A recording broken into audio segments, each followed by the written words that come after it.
Saudara, demi mengungkap kasus kematian 5 orang dalam satu keluarga yang tertimbun di dalam rumahnya sendiri, polisi kembali menggelar olah TKP. Sejumlah saksi juga telah dimintai keterangan.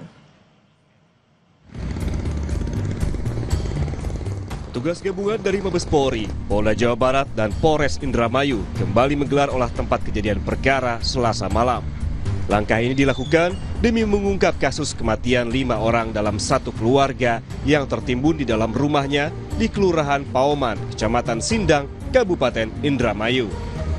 Selain itu, Kasih Humas Polres Indramayu yang kami cuplik dari program Sapa Indonesia Pagi bilang, polisi juga masih menyelidiki dugaan pencurian karena ada temuan mobil korban di lokasi lain. Pak Tarno, ada informasi soal temuan mobil korban di lokasi yang berbeda. Ini apakah ada kecurigaan soal pencurian dalam kasus ini, Pak?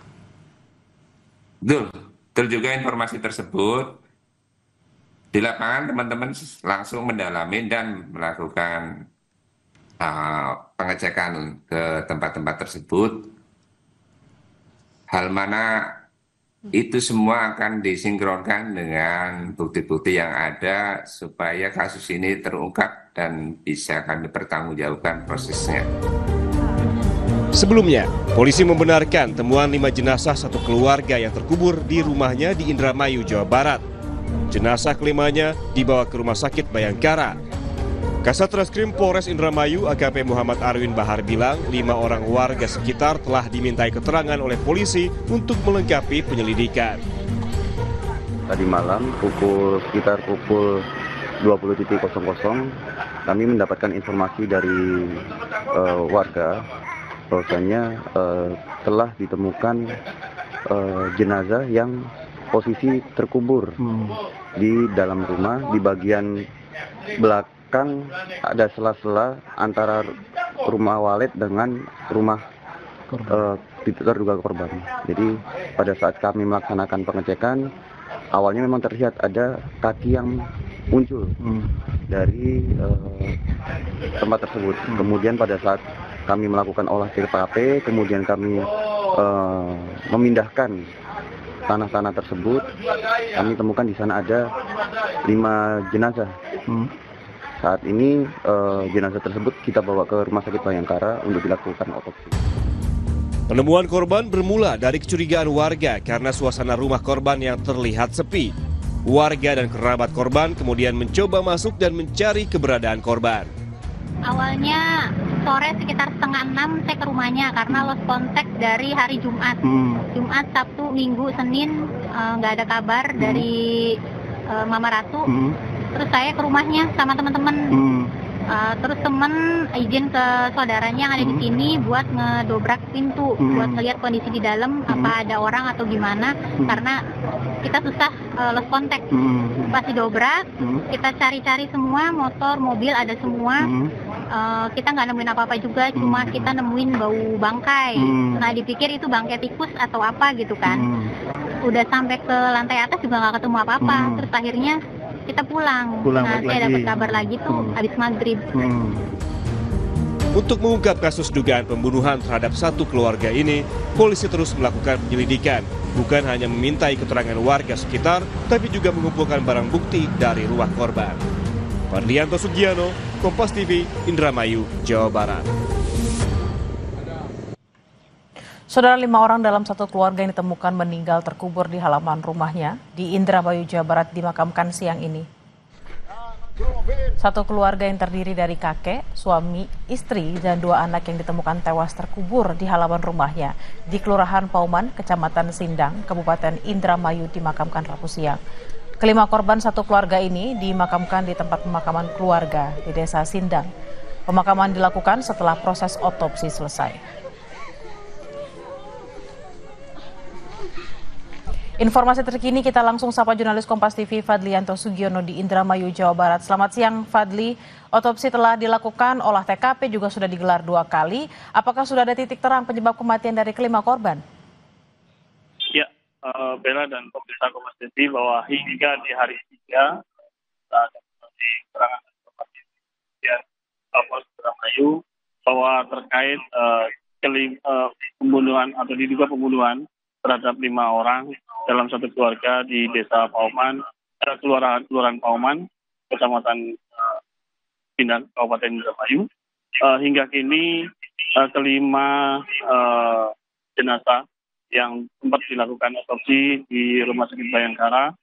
Namun kami di sini masih menunggu hasil dari pernyataan dari kepolisian, sehingga kita masih belum mendapatkan secara resmi apakah hasil pembunuhan atau tidaknya terkait yang meninggal di dalam pekarangan rumah persis di belakang kami ini. Bella. Lalu apa polisi telah memeriksa 5 saksi? Hasilnya seperti apa dan apakah ada penambahan saksi lainnya? Berdasarkan informasi yang kami dapat dari Kasih Humas Polres Indramayu, bahwa hingga saat ini masih melakukan pemeriksaan terhadap 5 orang, belum ada penambahan. Namun ada dugaan untuk akan dilakukan pemeriksaan lebih dalam ke arah salah satu orang, namun belum disebut secara detail nama identitasnya.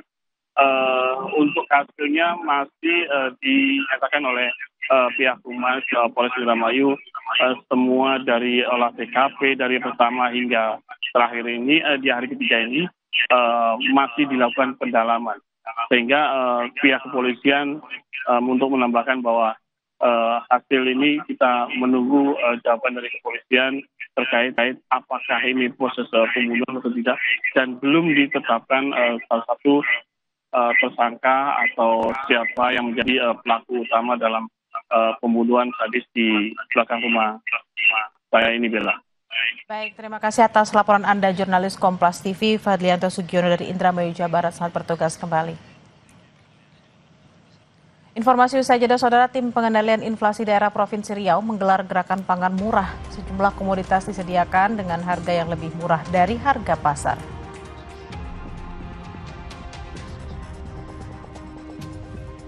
Di jam makan siang, Saudara, ada referensi kuliner yakni minuman dawet.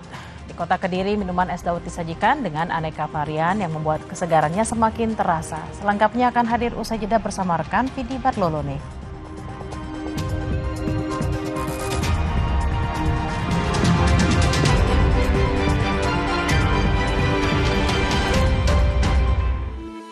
Gubernur Sulawesi Tengah hadir sekaligus meresmikan pengoperasian SUTT 150 Cafe Koloni Dale Tentena, Koloni Dale Bungku, serta GI 150 Cafe Koloni Dale dan GI 150 Cafe Bungku yang masing-masing berkapasitas 30 MVA. Peresmian ini adalah wujud nyata komitmen PLN dalam menghadirkan listrik yang lebih andal, merata, dan berkelanjutan. Pembangunan ini bukan hanya sekedar proyek kelistrikan, tetapi menjadi tonggak sejarah baru bagi masyarakat Sulawesi Tengah. PT PLN Persero Unit Induk Pembangunan Sulawesi memberikan bantuan pelatihan dan sertifikasi Satpam Kualifikasi Garda Pratama kepada warga Kabupaten Konawe Utara. Sebanyak 40 peserta dibekali pengetahuan dasar dan keterampilan praktis sebagai satuan pengamanan profesional. Melalui program ini diharapkan peserta dapat menjadi tenaga satuan pengamanan yang kompeten, profesional, dan siap bersaing di dunia kerja. PLN serahkan bantuan fasilitas sarana TIK berupa sejumlah perangkat komputer, laptop, dan printer kepada SMP Negeri 5 Bolaang, Mongondo Utara. Program ini bertujuan agar sekolah dapat meningkatkan kualitas akademik, siswa mendapat akses teknologi sehingga mendukung pembelajaran modern dan mendukung program pemerintah dalam digitalisasi pendidikan. Program ini merupakan bagian dari komitmen PLN dalam mendorong kualitas pendidikan di Indonesia. PLN Unit Induk Pembangunan Sulawesi melalui program tanggung jawab sosial dan lingkungan telah meresmikan bantuan laboratorium TIK di SMK Negeri 1 Konawe. Sebanyak 25 unit komputer baru kini memenuhi ruangan yang dulunya kosong, memberi warna baru pada proses belajar mengajar tanpa harus meminjam fasilitas komputer sekolah lain yang berjarak 15 km dari sekolah. PLN berharap bantuan ini dapat menjadi pintu bagi generasi Konawe agar tidak tertinggal di era teknologi yang 2+3 Hz.